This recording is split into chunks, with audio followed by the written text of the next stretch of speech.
Hello everyone, ఇలాంటి videos మీకు ముందుగా కావాలి అనుకుంటే మా ఛానల్ని సబ్స్క్రైబ్ చేసుకొని పక్కనే ఉన్న బెల్ ఐకాన్ని క్లిక్ చేయండి. అప్కమింగ్ రివ్యూలోకి వెళ్ళిపోదాం.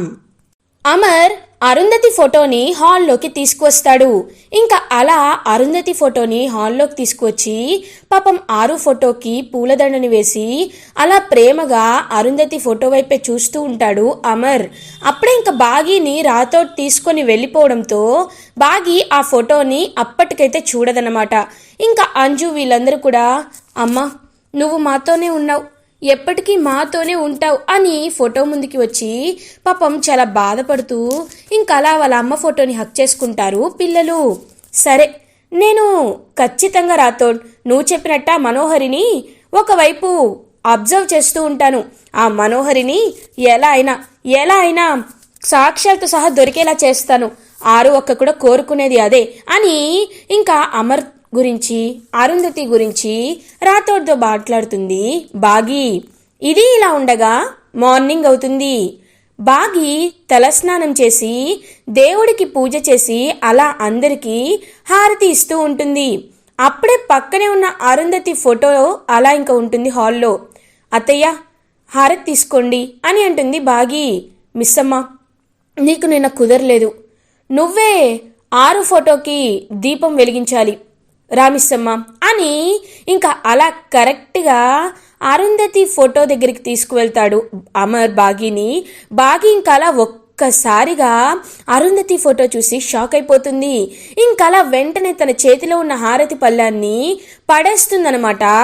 అరుంధతి గురించి చూసి బాగీ ఒక్కసారిగా బాగీ అయితే చాలా ఎమోషనల్లీ ఓవర్వెల్మ్డ్ అయిపోతుందనమాట. ఇంకా అలా చూస్తూ పాపం కళ్ళు తిరిగి పడిపోతూ కుప్ప కూలిపోతూ ఉంటుంది. అలా ఇంకా బాగీ మిస్సమ్మ ఏమైంది మిస్సమ్మ అని అడుగుతారు.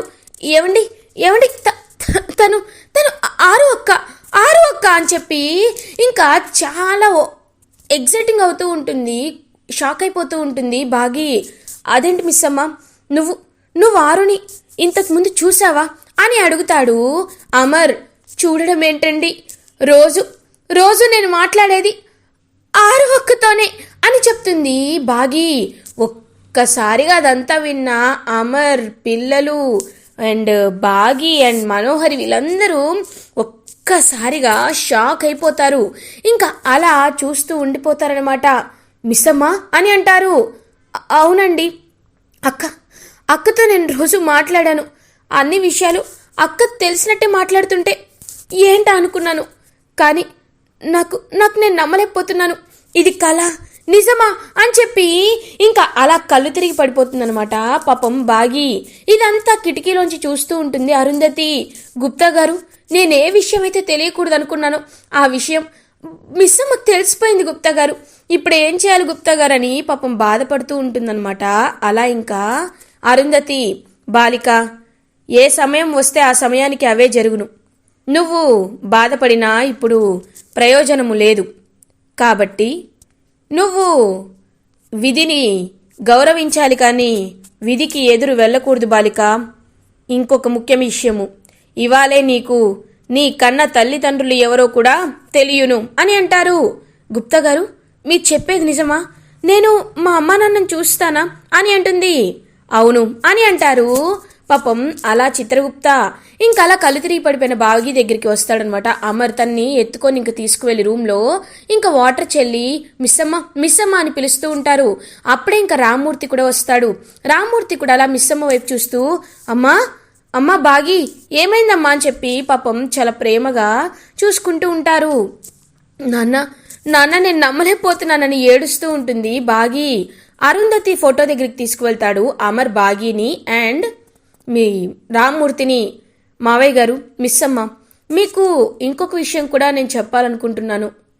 ఇన్నాళ్ళుగా మీరు చిన్నప్పటి నుండి కనిపించకుండా అనాథగా వదిలేసిన మీ కూతుర్ని ఎప్పుడెప్పుడు మీ అక్కని చూస్తానా అని ఎదురు చూస్తున్న నీకు ఒకే సమాధానం దొరుకుతుంది, నా భార్య అరుంధతే మీ కన్న కూతురు మావయ్య అని అంటారు అమర్.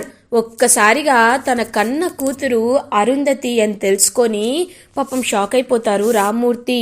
ఇంకా అలా రామ్మూర్తి అయితే నా నా కూతురు అమ్మా అరుంధతి అని చెప్పి పాపం అలా ఫోటోని హక్ చేసుకుంటారు రామ్మూర్తి.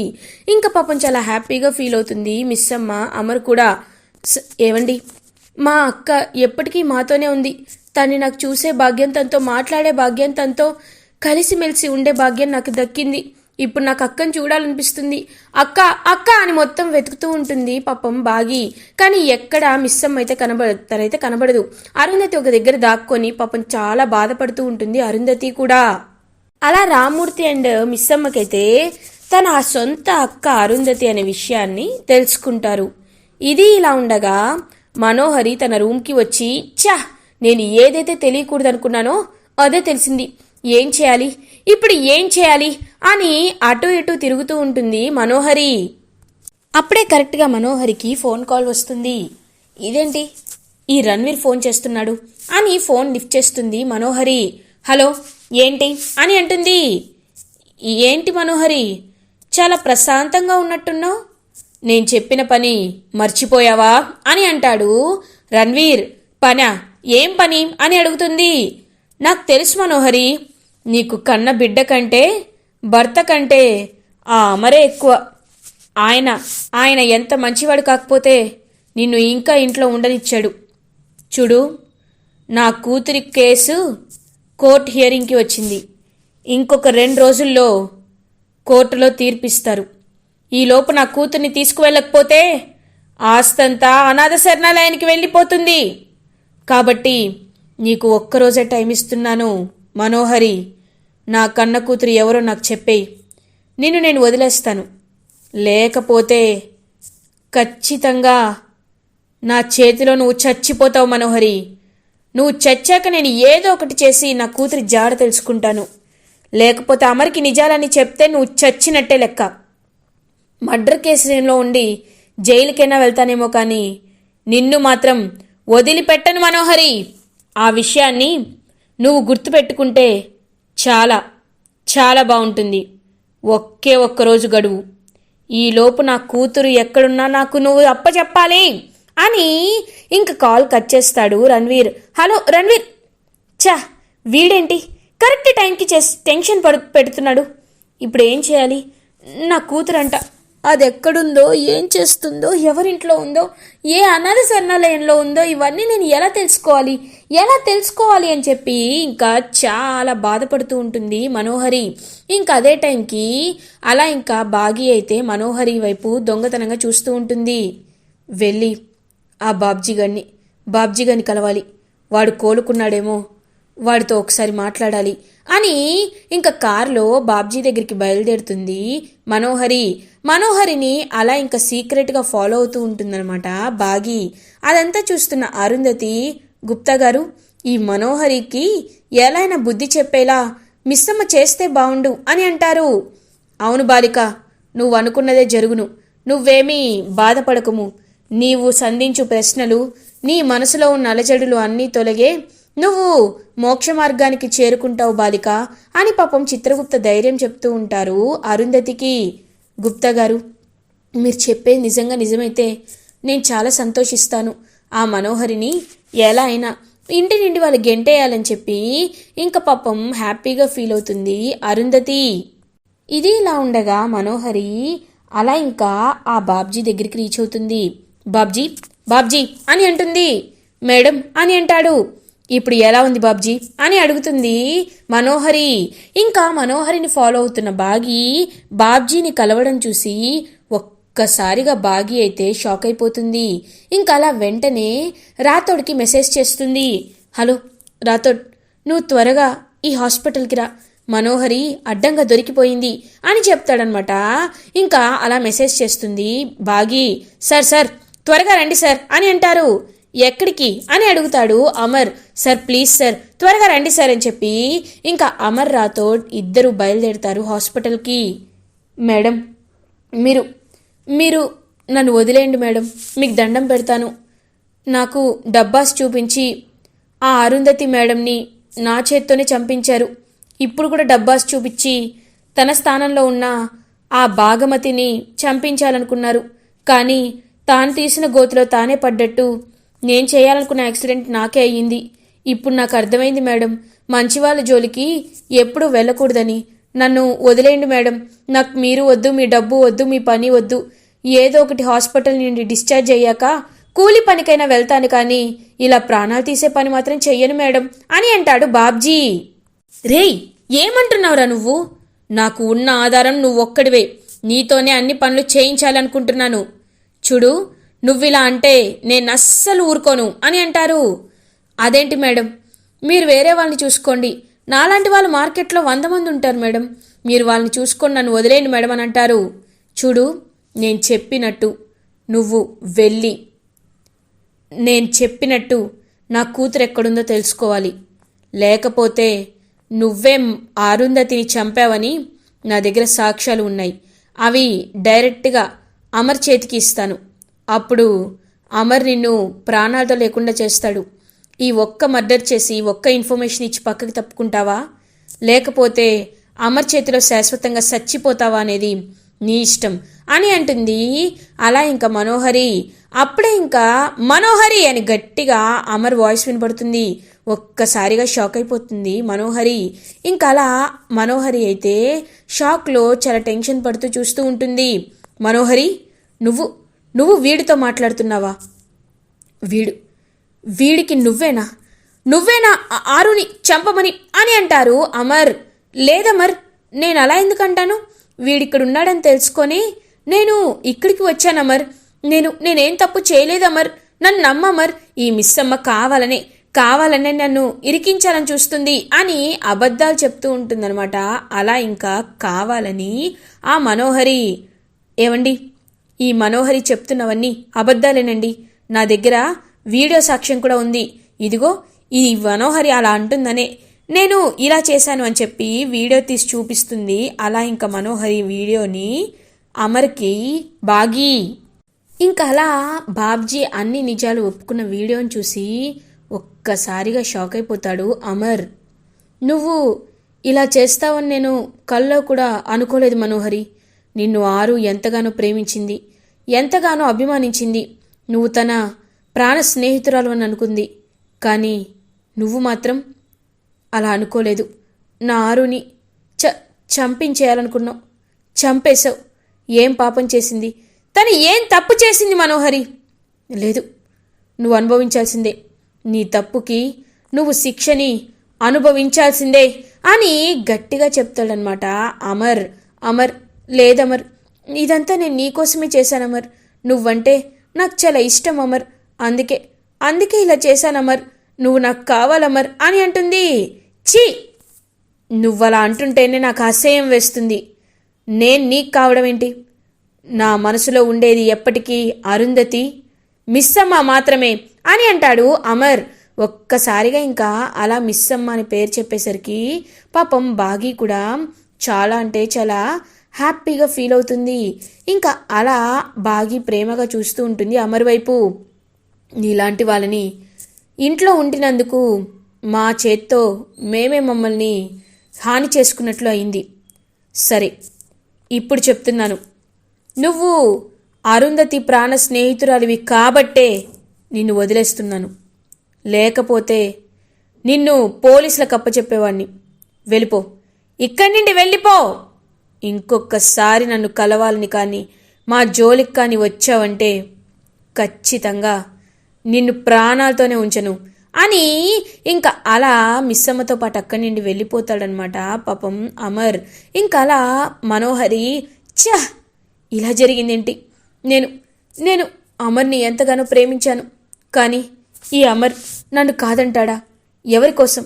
ఆ మిస్సమ్మ కోసం, ఆ అరుంధతి కోసం నన్ను కాదంటాడా? నేను ఎలా అయినా పగ తీర్చుకుంటాను. అమర్కి నిజాలు తెలిసిపోయాయి. ఎలాగో అమర్ నన్ను ప్రేమించడు కాబట్టి నా దగ్గర ఉన్న దారి ఆ అరుంధతిని ఆ గోరాకి అప్పచెప్పడమే. అప్పుడైనా ఆ అరుంధతి తిక్క కుదురుతుంది, నా పగ చల్లారుతుంది. దానికి నాకు లేని మనశ్శాంతి దానికి ఉండకూడదు, నాకు లేని సుఖం దానికి ఉండకూడదు. కాబట్టి ఎలా అయినా దాన్ని నేను ఖచ్చితంగా పైకి పంపించకుండానే దాని మనసుకి మా ఆత్మకి శాంతి లేకుండా చేస్తా అని చెప్పి ఇంకా గోరా దగ్గరికి బయలుదేరుతుంది మనోహరి. ఇది ఇలా ఉండగా గోరా ఇంకలా పూజ చేసుకుంటూ ఉంటాడు.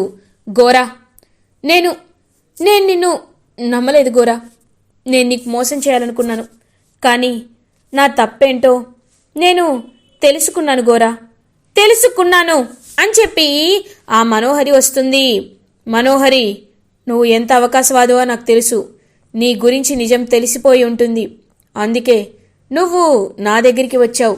చూడు మనోహరి, అదంతా కాదు, నాకు కావాల్సింది ఆ అరుంధతి ఆత్మ.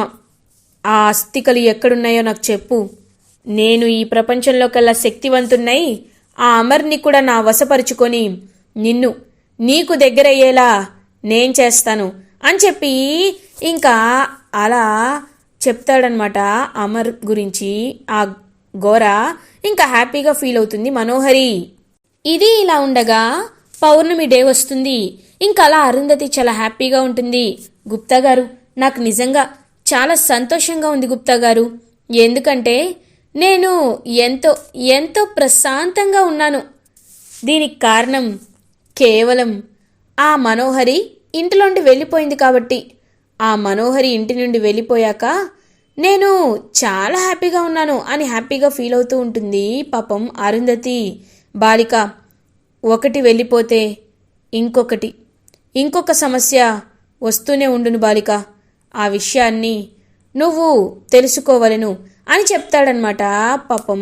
అలా ఇంకా చిత్రగుప్త, ఏం మాట్లాడుతున్నారు మీరు, దేని గురించి మాట్లాడుతున్నారు గుప్తా గారు అని అడుగుతుంది. రేపు జరగబో సంఘటన గురించి మాట్లాడుతున్నాను అని చెప్పి ఇంక పాపం మనసులో అనుకుంటూ ఉంటాడనమాట. అలా ఇంకా చిత్రగుప్త, ఏమైంది, ఎందుకని గుప్తా గారు ఇంతలా టెన్షన్ పడుతున్నారు అంటే ఏదో జరగబోతుందని ఆలోచిస్తూ ఉంటుంది అరుంధతి. ఇంకా అలా అమర్ అయితే ఇంటికి తిరిగి రీచ్ అవుతాడు కదా. పాపం అరుంధతి ఫోటోని చూస్తూ అమర్ చాలా బాధపడుతూ ఉంటాడు. ఆరు, నీకొక నిజం చెప్పాలి అని ఇంక మాట్లాడుతూ ఉంటాడు. గుప్తా గారు, నాకెందుకో ఆయన మాటలు నాకు వినిపిస్తున్నాయి గుప్తా గారు. నేను ఒకసారి ఆయనతో మాట్లాడాలి అని చెప్పి పాపం అమర్ దగ్గరికి పరిగెట్టుకుంటూ వెళ్ళిపోతుంది అరుంధతి. ఆరు, నువ్వు నా దగ్గర చూస్తున్నావని, నన్ను వింటున్నావని నేను మనస్ఫూర్తిగా నమ్ముతున్నాను. కాబట్టి నీకిప్పుడే నిజాన్ని చెప్పాలి అనుకుంటున్నాను. ఆరు, నువ్వు అనుకుంటున్నట్టు నువ్వు అనాథవి కాదు ఆరు. నీకు కుటుంబం ఉంది, నీకొక నాన్నున్నారు, ఒక చెల్లి కూడా ఉంది అని అంటారు. అదంతా వింటూ పాపం చాలా హ్యాపీగా ఫీల్ అవుతుందనమాట. అలా ఇంకా అరుంధతి, నాకొక నాన్న చెల్లి ఉన్నారు, ఎవరు వాళ్ళు అని అడుగుతూ ఉంటుంది పాపం. అలా ఇంకా అరుంధతి, ఈ విషయం నీకు చెప్తే బాధపడతావని ఇన్ని రోజులు నిజాన్ని దాచిపెట్టాను, కానీ ఇప్పుడు చెప్తున్నాను. నీ సొంత చెల్లెలు ఎవరో కాదు, మిస్సమ్మ. అందుకే మిస్సమ్మ అంటే నీకు అంతలా అభిమానం. మిస్సమ్మకు కూడా నువ్వంటే అభిమానం. మీరిద్దరూ రక్తం పంచుకొని పుట్టిన అక్క చెల్లెళ్ళు అని చెప్తాడు. ఒక్కసారిగా తనైతే ఇంక షాక్ అయిపోతుందనమాట అరుంధతి. తన సొంత చెల్లెలు భాగ్య అని తెలుసుకొని షాక్ అయిపోతుంది అరుంధతి. ఇంకా అమర్ అలా అరుంధతి ఫోటో వైపు చూస్తూ మాట్లాడుతూ ఉంటాడు. ఇంకా భాగ్య అలా కరెక్ట్గా అక్కడికి వచ్చి ఇంకా అరుంధతి ఫోటోని చూసి ఒక్కసారిగా షాక్ అయిపోతుంది. ఇలా ఎపిసోడ్ ఎండ్ అవుతుంది. ఫర్దర్ ఎపిసోడ్ రివ్యూస్ ముందుగా మీకు కావాలి అనుకుంటే మా ఛానల్ని సబ్స్క్రైబ్ చేసుకోండి. Thanks for watching.